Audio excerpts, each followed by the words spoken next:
Hello friends, Jennifer Pearson here, Thistle Gypsy. And this is just going to be a ramble, a mishmash, a hodgepodge of things I've been thinking, maybe I'll get on and share that. So, um, so first of all was recognizing my girls are outside, my 3 female dogs are outside, and Rufus is peeking out the window. Sniffing. So who knows what will happen. But anyway, as I kind of did things in reverse this year. So usually I would have a time of reflection on 2019 or the previous year, and then I would move into, pulling cards for the next year. And I did it in reverse this time. I pulled the cards for 2020, and then started thinking back on 2019, almost in part because so many people seem to be like, good riddance 2019. And it's like, was it a problematic year? It was for me, health-wise.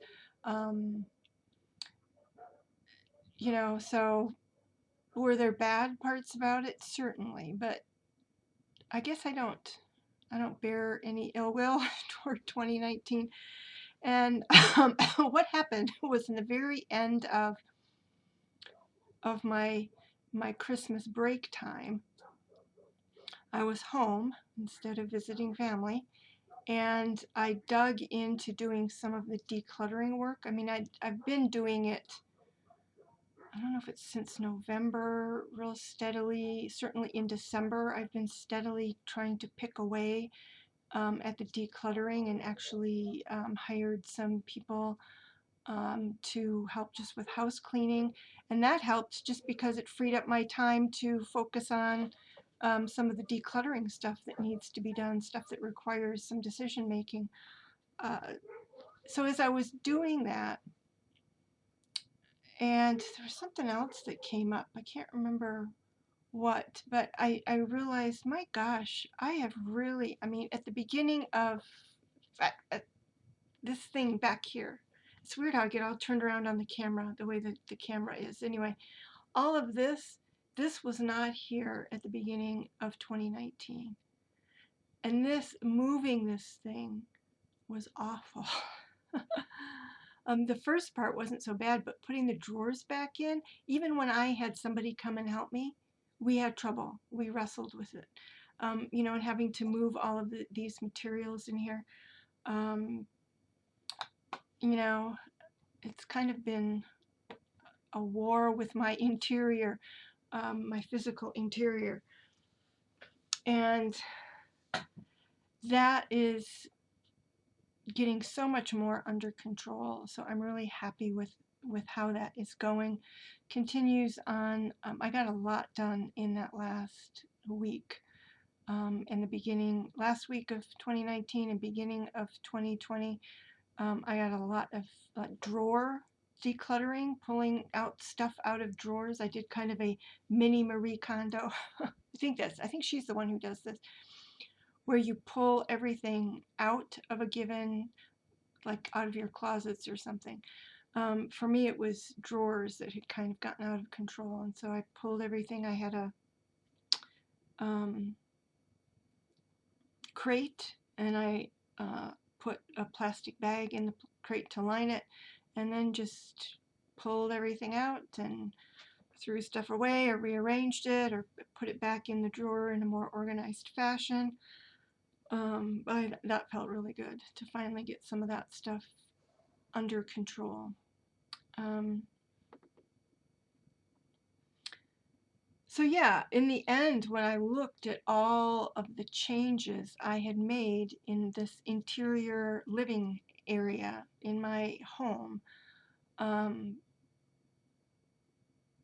was impressed with myself. In terms, I wanted to give myself a pat on the back. Good job, Jennifer, for that. Then, in addition, I went back through, I don't have a tarot journal, though I'm going to show you something here in a second that isn't a tarot journal, but it's sort of a tarot journal. Um, it won't continue to be, but it kind of is now. I went back, I keep a lot of my spreads, I write down on 3x5 cards.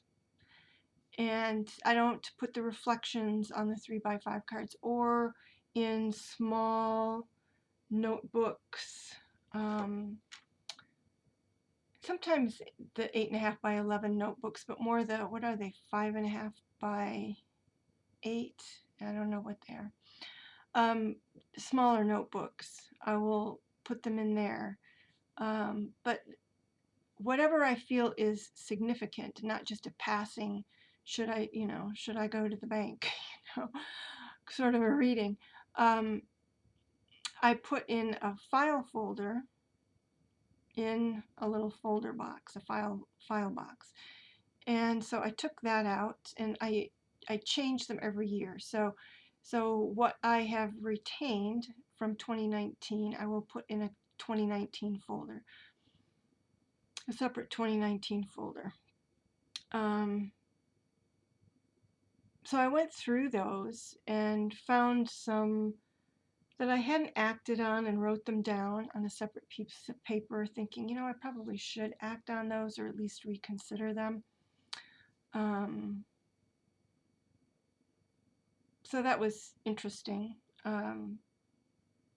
but not earth-shattering. It's just an interesting way of, for me, it was less the messages that were an interesting reflection on the previous year, as it was the questions I was asking myself. What were the questions that I was asking myself? What were the issues? I guess that reflects the issues that were going on in my life during the year. And most of them were pretty practical. So, yep, that was my looking back. I don't think I have anything to add to that. So I'll show you the quote-unquote tarot journal. How will I do this? So much for planning or lack of planning. Well, here I have one of these books. This size of a book is what I often use for tarot questions. So I'm gonna. It's a big binder. It's a big binder, and when I brought this binder home, it's a used binder. I wasn't sure what I was going to use it for, but I knew I wanted to do more collaging, and so what I did, so it's a big 3-ring binder, is I looked online and found, and I was really surprised that it isn't more common, 8.5x11 cardstock that is 3-hole punched. Why that would be so unusual, I don't know, but it was pretty hard to find. So what I wanted to do was to make this my collage, not a journal, just a collage collection, that I would just put the collages on here. They would all be 3-hole punch. They'd all just be in this binder, and so that was going to be my collage collection in here. But then I also, around the same time, had decided which decks I was going to scavenge. In other words, I decided I wasn't going to use them anymore for one reason or another. But there were images or cards that I really, really liked within that deck. And like one of them had a crimped card, one of them had a card missing. So there was a problem with continuing to use them as a deck. But there were still some images that I really, really liked, and there were ones I easily threw out and had no qualms about just letting them go, But I did keep some images. So I decided that the first thing I would do with this binder of cardstock, blank cardstock, waiting for images, was to put in the images from these decks that I kept. And like the Voyagers were traveling, there could be nausea depending on how because I'm going to have to spin the camera. So forgive me. Here we go. I'm not sure how I'm going to hold this up without, how is it going to work? Does that work? Kind of works. So yeah. So that's what I did. You know, not because the card stock of the cards is so thick, they don't really work for collage or layering. But I'm glad to have kept these images. What I'll do with the white space in between, I'm not sure. I might just leave it that way. You can see this one doesn't have much in the way of white space.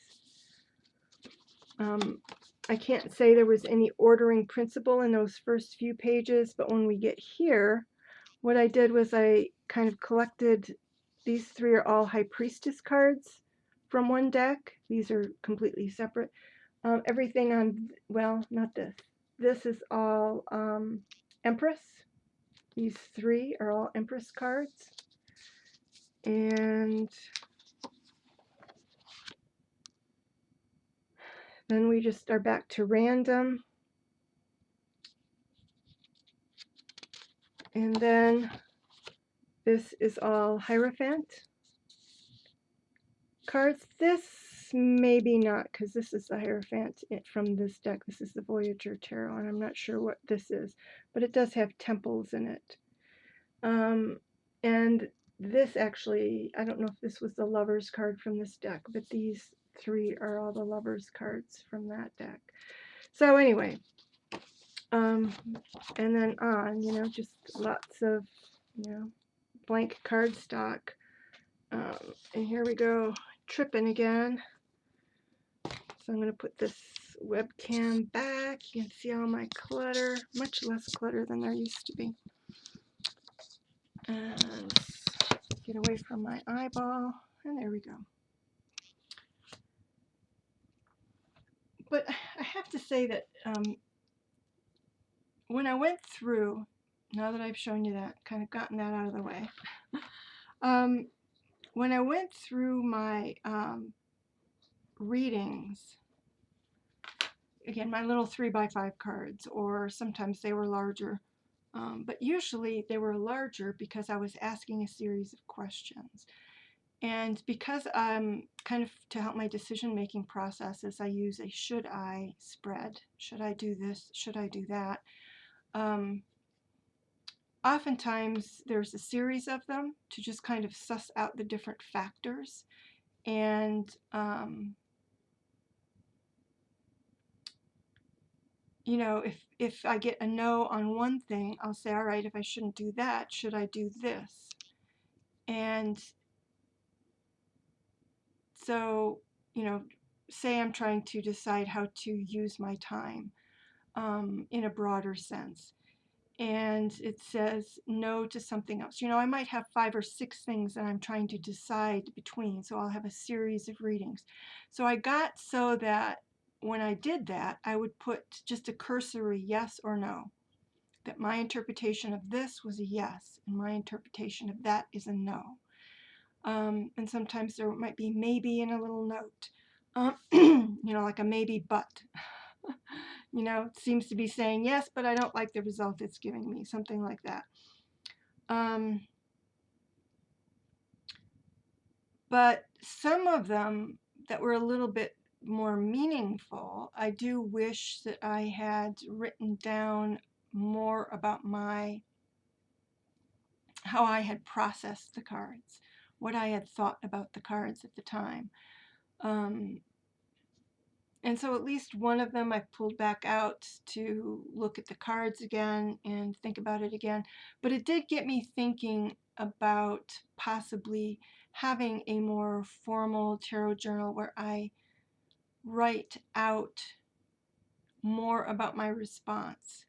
Not, I think, anything terribly in depth, because I can be a champion ruminator. I can sit there and ruminate on something, you know, and a whole day is lost, and I can't afford to do that.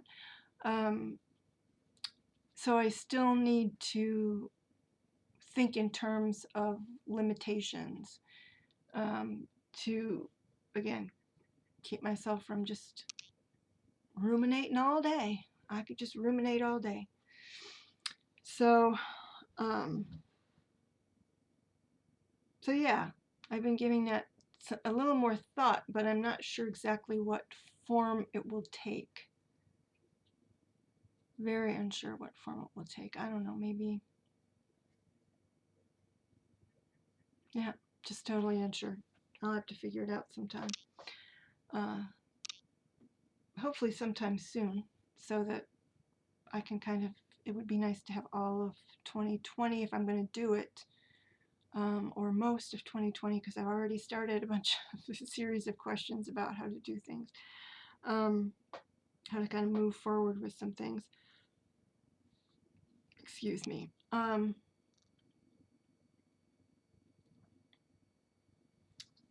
Yeah, need to give it some thought. I've got some books, blank books, blank notebooks even, but journaling type books and stuff, just waiting for me to decide.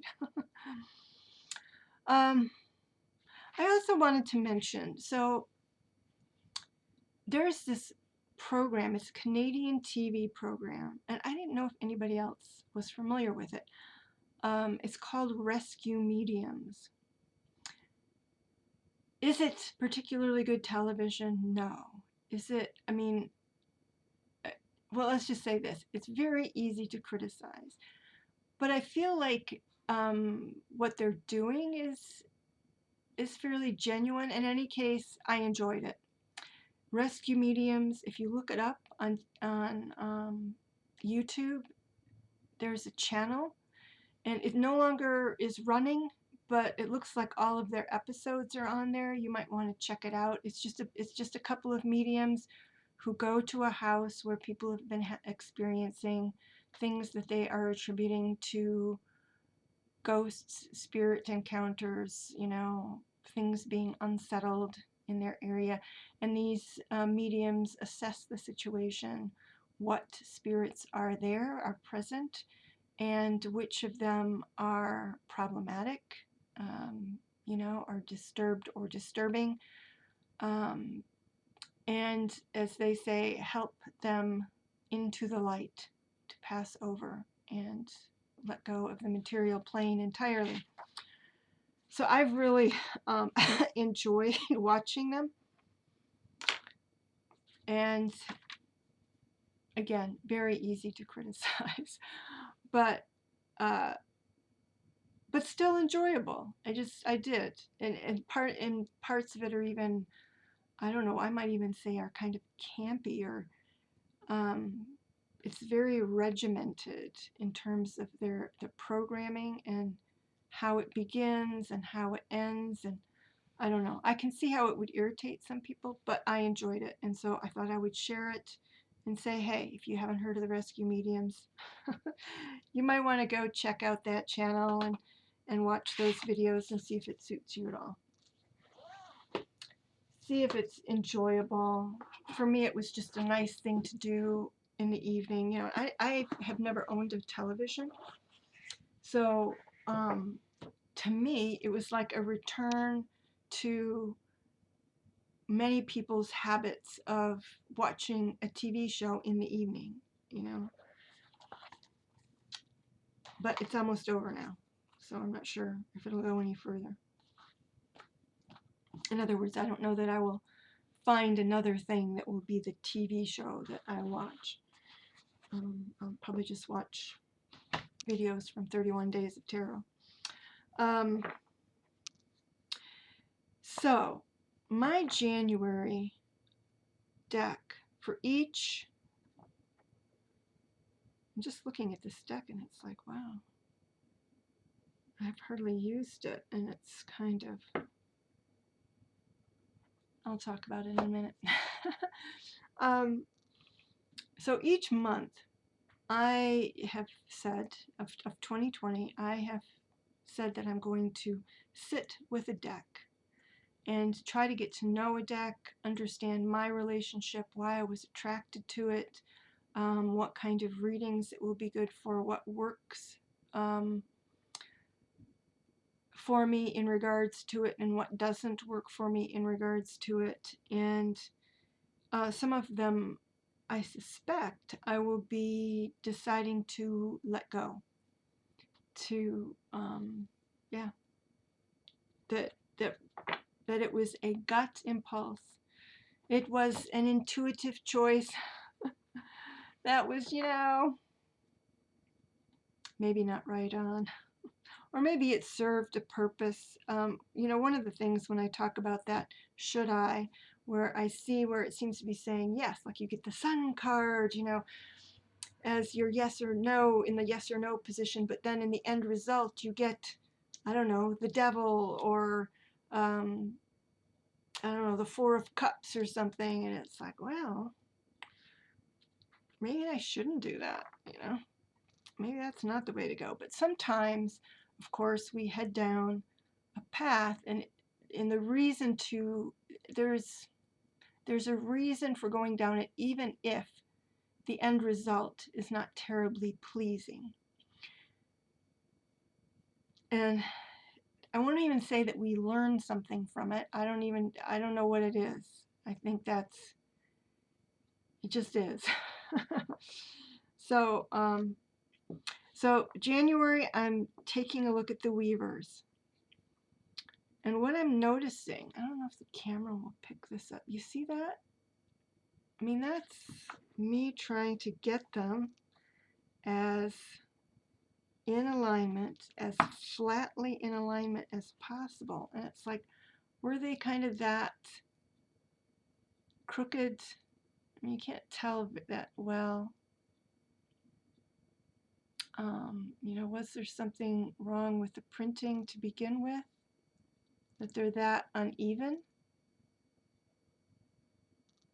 I don't know. That side seems to show it even more. But I couldn't get my face out of here so that, yeah. Okay, so I can't keep my face out of it because I'm trying to see it. But that's a little surprising to me. Does it really matter? No. So,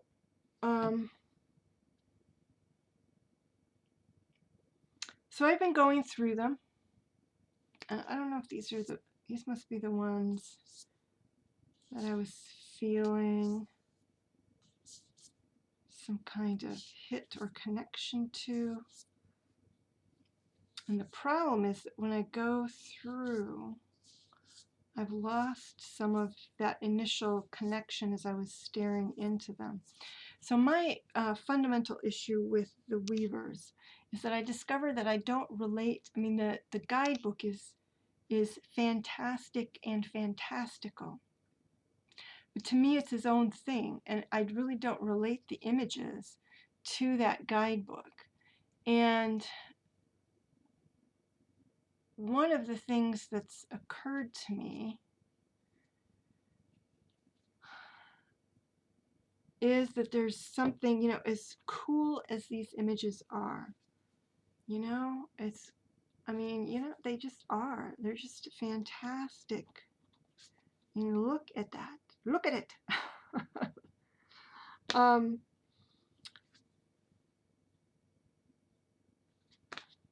That there is something about the mindset implied or exhibited in the guidebook and in the cards that does not align with my own mindset. And that there is there's a rift somehow there. And so that's what I want to determine. Is there really a rift there? Or if there is, can I don't think it's a matter of healing it. It's more a matter of, okay, so these cards came out of a different mindset than I have in the book. And then the job is to determine if I can make these images work for me or fit in my own mindset. Rufus is woofing. I doubt that will come to much, but you might hear it. What's your problem? What's your problem, Rufus? What's up, Rufus? What's up? I have the windows cracked, as you saw at the beginning. He was looking out there and sniffing. And so he's getting restless. He must sense something out there.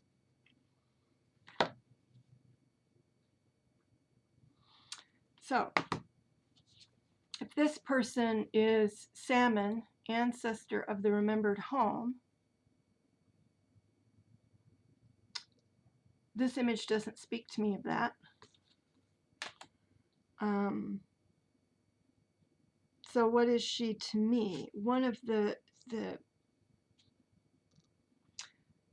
things I also ask myself when I'm going through this process is, what questions would this deck suit? You know, what question would this deck have answers to give me? And the question I came up with is, what is hidden? So this has a cronish feel, the Weaver's Oracle, even though like this person is quite young.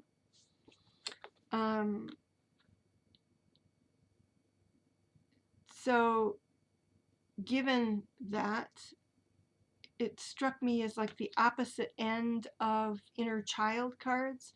So if you have a deck that you're using for your inner child, this might be your inner crone. It's funny, we don't refer to that. And so as an inner crone deck, I was originally thinking, well, like with an inner child, we say like what has been forgotten. And so maybe with an inner crone deck, again, the question is what has been forgotten. And it's more likely that what has been forgotten is perhaps a power of some kind. And that's somewhat in alignment with the book. But the book, so one of the things that I think that I end up having difficulty aligning with the deck is that a lot of it seems to be about grief or coming to terms with something awful that has happened, or going through a really difficult time, and these people are here to sort of help you through that time. It tends to be, although she certainly has imagery and real life imagery, so she does ground you in those stories. She puts you in a place in those stories. But what happens there tends to be mystical.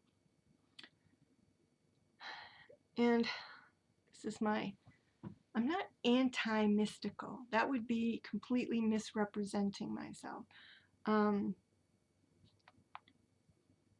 know, I mean, you know, when I get a rock, you know, and I'm just fawning over a rock, you know, that is part of my mystical side that's doing that. You know, I grew up with bunches of unicorns and all of that stuff. So I'm not non-mystical, I'm not anti-mystical. But as I'm living this life in the material plane, like all people, I do need to be reminded of my power. I do need to be reminded of myself, you know, to keep on track or follow the twisty, windy way that is my way. Other people may have, and I've always envied those people who have this straight, you know, they realized at the age of 5 that they wanted to be a hairdresser, and they became a hairdresser. And even if they're not like the hairdresser of the stars, they're a hairdresser, and it has seen them through everything, you know, for 30 years. And, you know, I admire that. But my way is a twisty, windy way. So, so yes, I need advice for that twisty, windy way. um, without any expectation that it would be any less twisty or windy, but it's still good to have the advice. um,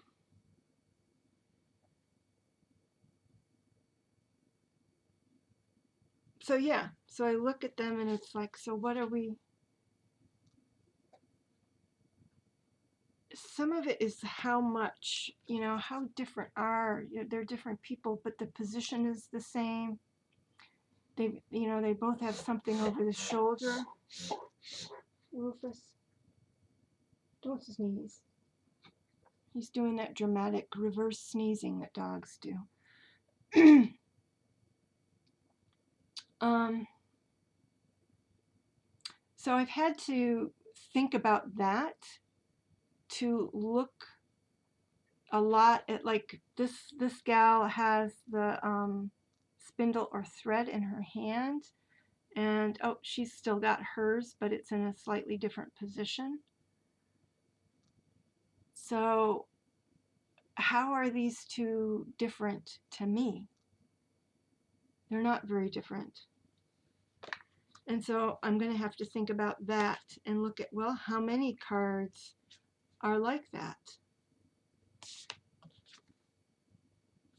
And can I reconcile that? A lot of, they're beautiful. There's zero denial that they are beautiful and that they are compelling.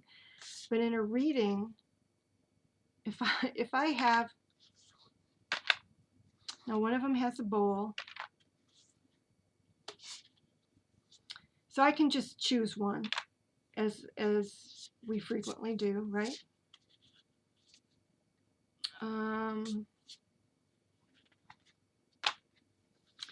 So if I pull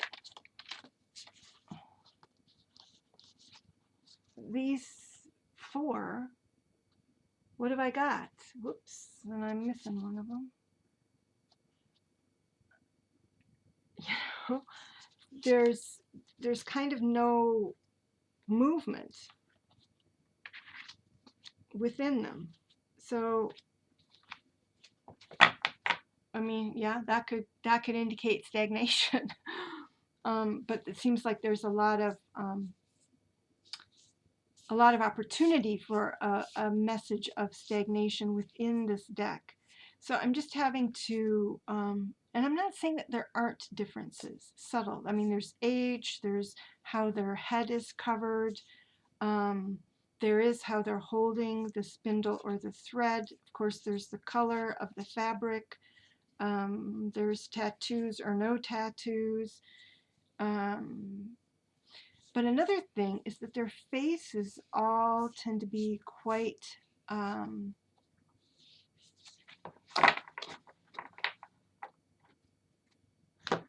flat. So they're just looking at you. And, do I have a problem with the idea of what is called a resting bitch face? Yes, because just because you're not, smiling doesn't mean that you're in a bad mood or whatever, but you're probably thinking internally.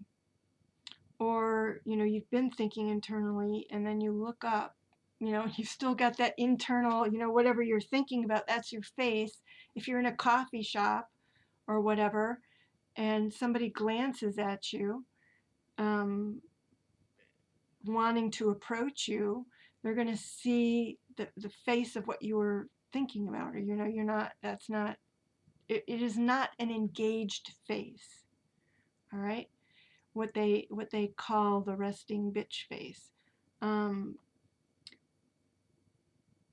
is not engaged in the other person.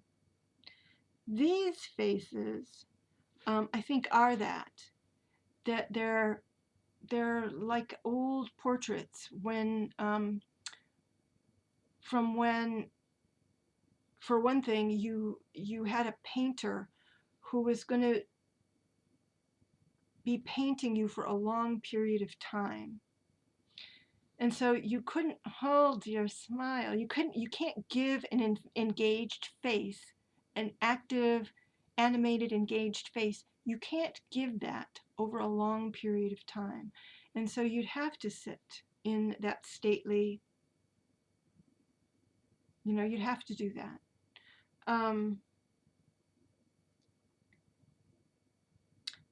But these faces aren't always just that. I feel like these faces are meeting somebody. Like it's not just the coffee house looking up after you've been typing away on your computer and you're just going to look up, that kind of a face. They're kind of like, they're meeting you. They see you. So this is when you stop and you've been typing something on, working, and you look up and then you see somebody and you see the person that's looking back at you, and so it's like these are the faces that they're using to meet a stranger,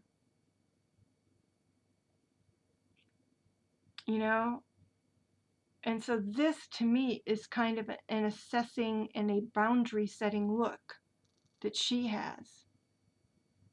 It's like, this, what do they call this? Remembered home. I don't know that that's a remembered home. I think she's standing on home and she's saying, this is my place,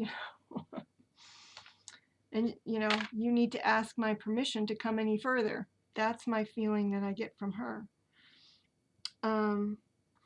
This gal is much gentler, but she's actually not the norm in this deck. She looks like she's offering, like she's saying, hey, yeah, I've got these 2 rattles. Do you want to join in? It's not enthusiastic, but it's there. This person seems to be saying, what the hell are you doing here? I don't think I want you here. This is, her, this is my space is different from this person's, hey, this is my space. And this person looks totally worn out and weak. That bowl might be forgiving, but it almost looks like she needs your help. And this person looks on the desolate side of things. This person looks friendly, but not like she's going to reach out and say anything to you.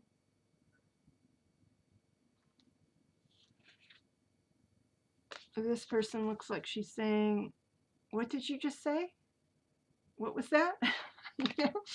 So there are distinguishing aspects to their faces and their character, but very few of them smile, and I'll have to go through and kind of, and she looks quite angry. Like I wouldn't want to meet her in a dark alley. Not that she's going to hurt me, but she just doesn't look friendly. And you have somebody like this who doesn't look friendly or unfriendly. I would say the same of her. She looks a bit weighed down by something on her mind, but she doesn't look unfriendly. She looks a bit stressed by something, but she does not look unfriendly. And so one of the things that has, I think, bothered me a little bit about this deck is the extent to which a lot of these people don't, okay, so when you meet a stranger, and maybe I'm crazy, when you look up and you're still in that thoughtful phase, And then you see somebody across the coffee shop that's looking at you.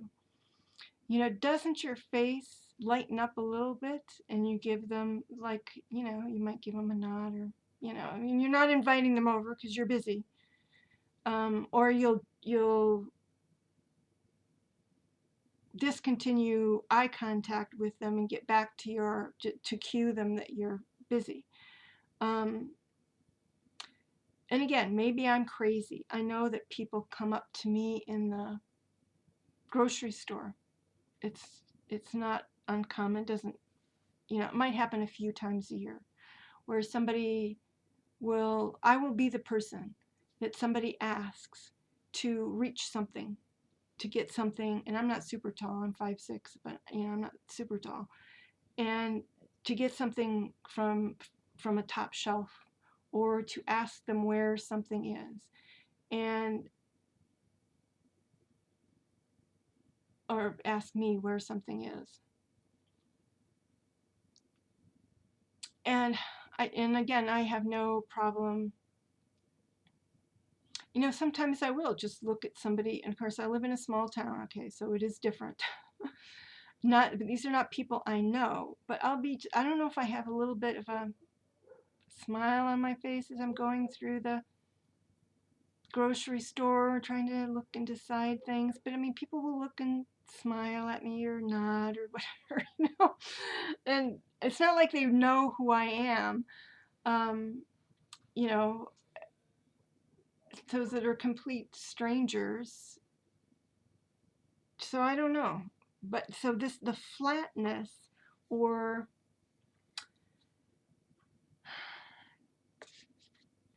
the fact that they seem to be recognizing you. They're not resting. They're not complete resting faces. They seem to have caught eye contact. They definitely seem to, well, not all of them, but most of them, they're making eye contact with you. That is eye contact. That person is looking at somebody. She's seeing something she doesn't approve of, or someone. This person is looking at you, recognizing you. It's not a distracted interior look or a frozen face look. She's looking at something. I mean, maybe that's part of the magic of these images, is that they are looking at you. But they don't have, except this one's quite angry looking. They don't have engaged faces. It's like they're bringing something to the exchange,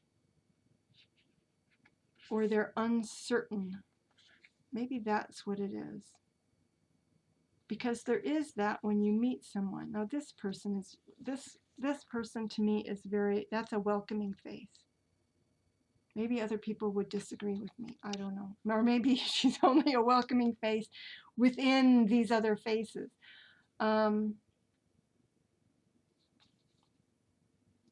So yeah, I do kind of wonder if I was sitting around a table with, say, 3 to 5 people, and we talked about these cards, if one face that I found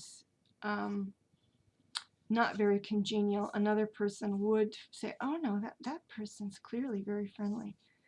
Or that face, because I'm just talking about, so here's one that's smiling. I think she's it. There's a little girl. But gosh, I love this card. I just love it. I just love it. I love this card too.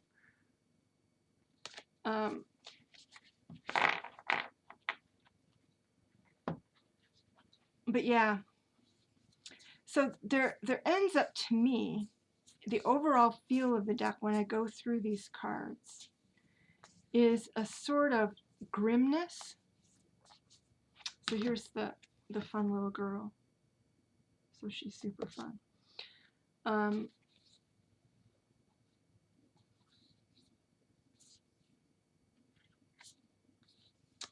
Or like a need to be super resolute.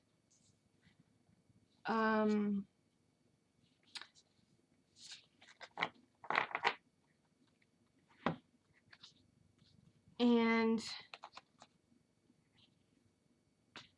to kind of challenge instead of welcoming in. And it's like, so to, you know, all right, so that runs rather contrary to my understanding of interactions. And in other words, if you want to have impact on somebody, to take them through an initiation. So I'm delving in here from my teaching experience. You have to gain their trust first. Because if an initiation is an initiation, it's going to be rough. And since I was teaching English as a second language, it did have, it's a difficult process. And pretty much you're guaranteed to feel like an idiot, regardless of how bright you are, how quick you are, how quickly you pick up a language. There's going to be times when you feel like an idiot. And so you have to, again, to take somebody through a process that's going to be uncomfortable for them, there needs to be trust there. And so if we're meeting them for the first time, and this is not a particularly bad one, but the question is, if she's going to take me on an initiation, this is our first time meeting, do I want, is she building trust with me? Is she doing what it takes to build trust with me before going on that initiation? And for some of these, for her it might be yes. But for her, it's like, I don't know, she looks depressed. It's like, not that she wouldn't be a great mentor, but she might not be a great mentor when she's in this state of mind.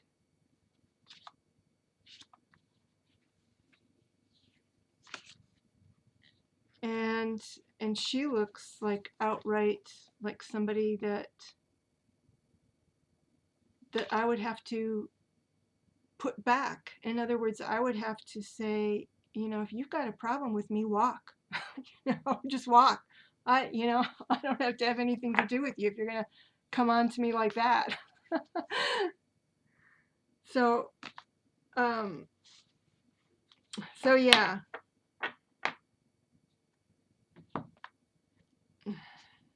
So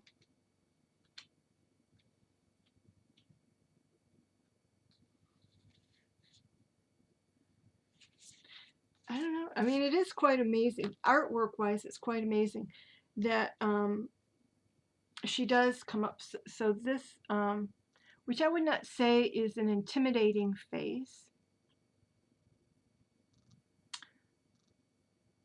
but she still, to me, is kind of, she isn't looking directly at me.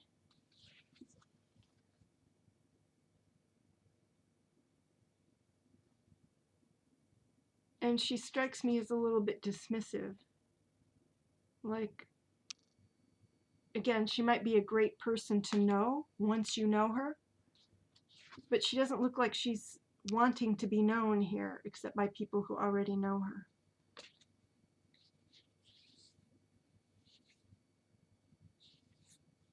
So, I don't know. There are others that, I mean, many people would probably find this person quite creepy. And I find her just very amusing. I don't know.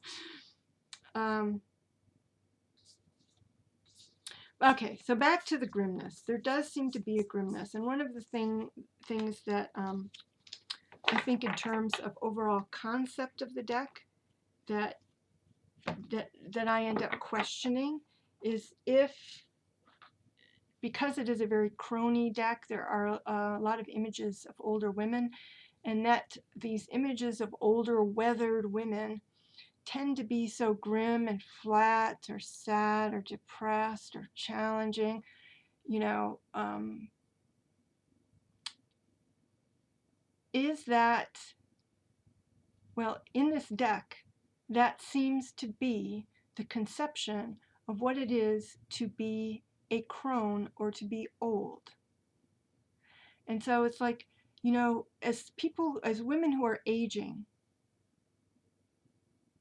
you know, it's just so great to find a deck that shows aging women. And I would say these are powerful for the most part. These are powerful aging women, old women, not even aging. Some of them, you know, they look quite desiccated.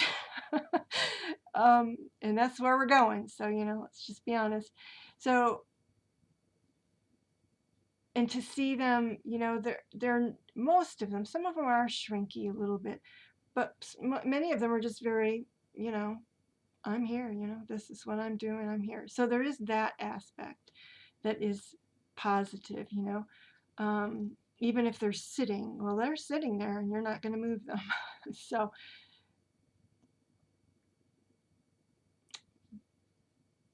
but it's not giving a lot of range to the experience.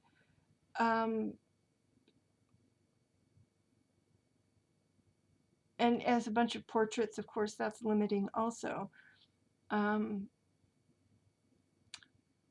But there isn't a lot of, you know, joyful or, you know, when I was younger, people wouldn't always come up to me in the grocery store. Well, actually, if I worked at a, there are some places people would come up to me, but um,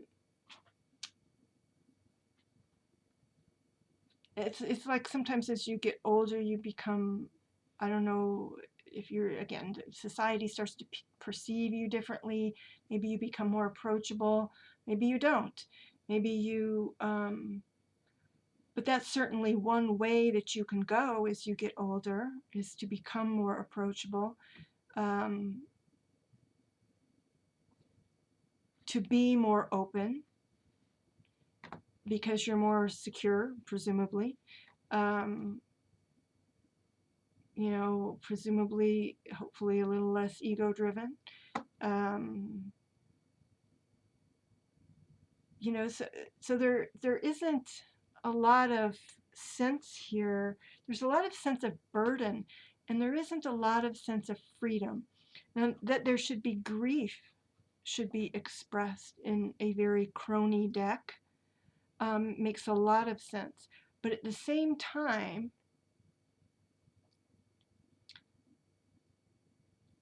and I'm only on the cusp of the grief thing in terms of the losses that will start to come. I haven't lost my parents yet. I've lost some relatives. I've lost some friends.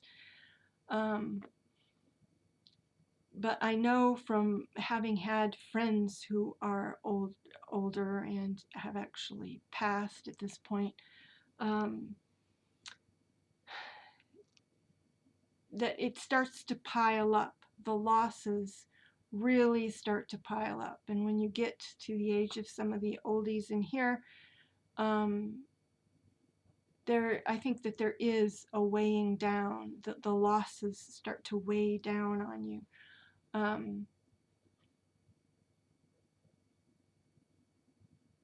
In the sense of feeling more and more like you're the one left. But most of the older people that I have known who've gone through that process do it with amazing resilience, and carry on with their lives and see the bright spots in their lives. And, you know, not all of them go gracefully by any means, but there are more positive aspects than are expressed in this deck. And so I don't know, in terms of my getting it, in part because of the images of older women, and they are powerful. Not all of them, but many of them are.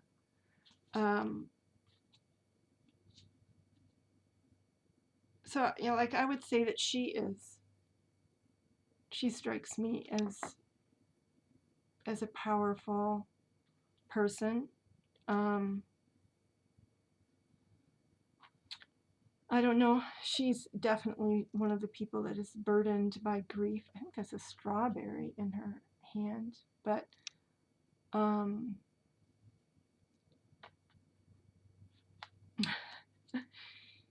she doesn't look real, but as many of the others actually do. But she clearly is a woman who's not afraid of sharp, pointy things. She's drawing a blade there. She strikes me as powerful. So my question for myself is, all right, so I was really attracted because they're incredible portraits, mostly of older women, and powerful older women, or certainly older women you can feel sympathy for. So I understand why I was attracted to them, especially when there's so little of that. But is there enough range in that deck for me to use it? Well, is there enough range in that deck for it to actually be a healthy representation of croniness for me as I move forward into my own croniness? Is it, or do I need to admit that it's not going to work for me, regardless of the reasons that are still valid that I got it in the first place? Are, what I'm perceiving as missing, is that important enough that that I should just let go of the deck because it's not going to give me what I need? And could be I didn't realize that I needed it until I got this deck. There's always that. Do I regret getting it? No, I think it's a deck I had to have in my hands and really look at and think about a little bit. It could be that this will be a great deck for grieving, because so much of it does seem to be in regards to that, and that I can't relate to it at the moment very well, because I myself am not going through, I don't know the great grief, the great griefs that are to come, the great losses that are to come. So I have had not the death of others as a great loss, but there's always my disease that created a great deal of loss. And so I suppose I could try pulling a card to see if what comes up is, useful to me in terms of coping with the loss, or I don't know that you heal. When we say you heal the loss, I don't know that works. When you heal a disease, the idea is kind of like you get the medicine and poof, you're within a few weeks or something, you're better. And I think loss, the grief and loss is like a journey. So it's like, how would it help guide me on the healing journey that is grief? Maybe that is its function, and I can just put it away somewhere until I reach that point. I don't know. I would think that I would still need something that had more representation of animation and continued joy in living. So what this reminds me of, now that I think about it, there was there was a wonderful old lady many, many years ago. This was in my early to mid 30s at that point, so about 20 years ago. I was first teaching English as a second language. It was in Utah, and there was an older Mexican lady. I still remember her name, Sarah Ascuera. And she just had great grandmotherly energy. And she kind of, which one of these did she remind me of a little bit? But wrote beautifully, both visually. She had wonderful script and just could write really well, but she was almost entirely silent. She didn't speak hardly ever.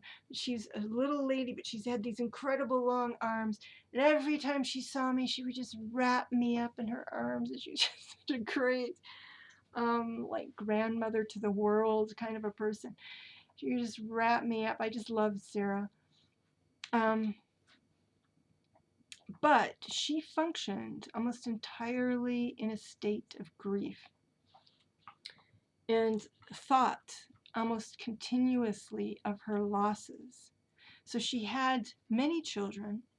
There were a number of them. I don't know if she was living with them or they were living around her, but successful daughters who had married nice men, had big families, you know. I mean, as a mother, she was, and I think she'd done other work as well, but you know, that was her primary definition, was as a mother and grandmother. So she had this big family, appeared to be a happy family from those that I had met or what she had mentioned. I wouldn't say that I was close to her, but I did, you know, she did write to me a little bit, and she'd tell me little bits of her life, and which is why I know this. Um, But the biggest part of her life and existence was the loss of her son and I believe her husband. And so those two things like negated, you know, just were a shroud over her and pretty much negated all of this abundance and wealth and wonder that she had in her daughters and extended family and all of that.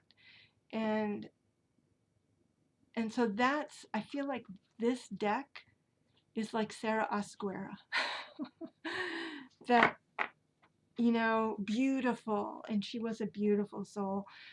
And but the whole deck is sort of weighted down with a Five of Cups, with a Five of Cups energy. And there's very little in the deck that's breaking that Five of Cups energy. And so I've rambled now for quite some time. So if you have the Weaver's Oracle and you say, Jennifer, you're just missing it. You're missing it entirely. Please, you know, you can do a video response if you want, or just, you know, make mention of it in the comments and tell me what I'm missing, what I'm missing. And it could be, again, that this, I'm not going to say there's anything wrong with this deck. It might not be the deck for me, because if there's somebody who needs to process a lot of grief in their life, I mean, I've been relatively lucky. Some people, I mean, they lose their whole families like in a blow. And I mean, so it could just be that this deck is really meant for somebody who, or you're abused as a child or something, and that's its own, you know, series of losses. And you know, so that you're really having to process a lot of loss, then maybe this is the perfect deck for you. And even though I picked it up for my own reasons, they weren't the right reasons maybe for the deck. Those reasons didn't make a good ultimate match between me and the Weaver's Oracle. I haven't given up on it yet. I'm going to go ahead and stick with it and keep looking at it. One of the things that strikes me is I wonder if it can be kind of like an ancestors deck, like who from, and this is not a question I generally delve into, but to say, you know, who,